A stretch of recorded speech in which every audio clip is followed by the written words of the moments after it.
যখনকার কাজ আমরা বলি হুজুরের ছন্দ, যখনকার কাজ তখনই করার অভ্যাস করতে হবে। কি অভ্যাস হয়েছে? আমরা কি উপর মহল থেকে নিচ পর্যন্ত আমরা কি হুজুরের এই ছন্দটাকে মানতে পেরেছি? হুজুর বলছেন এটা যার পাও না তাকে দিয়ে দেন, কিন্তু আজও পর্যন্ত এই যে আপনাদের রৌমারিতে এসে শুনলাম এটা দেওয়া হয়নি।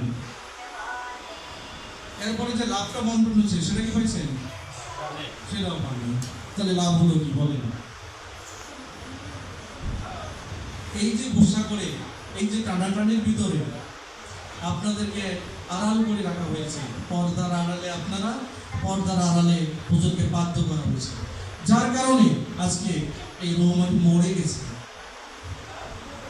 উনি তো আজকের শিক্ষক না, সিদ্দিক ভাইয়ের আমলের মনে হয়, হ্যাঁ তাই না? ওই সময় যখন আমার দাড়ি একেবারে দুই একটা উঠছে তখন এসে ওনাকে পাইছি।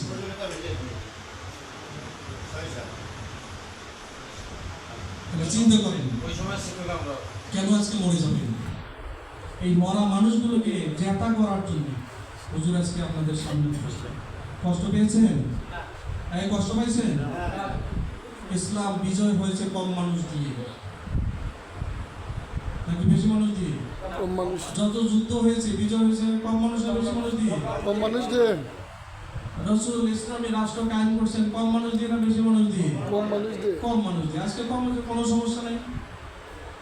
আপনারা যদি মুজাহিদের ভূমিকা পালন করেন তাহলে দেখা যাবে আপনার পিছনে আবার একটা লাইন হয়ে যাবে। এক একজনের পিছনে যদি 10 জন করেও মানুষ হয় তাহলে আমরা সামনের যে অনুষ্ঠান করতে আসবো এই অনুষ্ঠানে দেখবো যে আমাদের এই রুম আর জায়গা হচ্ছে না। ঠিক। কি কাজ করা যাবে না? ইনশাআল্লাহ। তো এই কাজ করার জন্য আমাদেরকে এটাকে হলো আমাদের যে অন্তরে যে মরে গেছে এখানে একটু হুজুর বাতাস দিয়ে আমাদের অন্তরকে জাগ্রত করে দিই, যে জাগ্রতের মাধ্যমে আমরা আবার মাথা উঁচু করে দাঁড়াবো এবং যে রাসূল কারীম সাল্লাল্লাহু আলাইহি সাল্লাম বলছেন উত্তম মানুষ, এই উত্তম মানুষের ভূমিকা আমরা ইনশাআল্লাহ পালন করব। লক্ষ লক্ষ কাজের ভিতরে আমরা একটা কাজ বেছে নেব, সেটা হলো কোরআন শিক্ষা। সেটা হলো আমাদের এই যে সায়েন্স মডেল একাডেমি।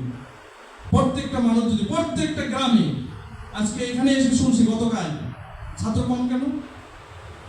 ওই স্কুলে বাচ্চাদের বই ফ্রি দেয় না, আমরা বেশি টাকা নেব, তারপরে মাদ্রাসার জায়গা হবে না। এই কৌশলগুলো হুজুরের কাছে আছে, এই কৌশলটাই আমরা নেওয়ার জন্য আসছি।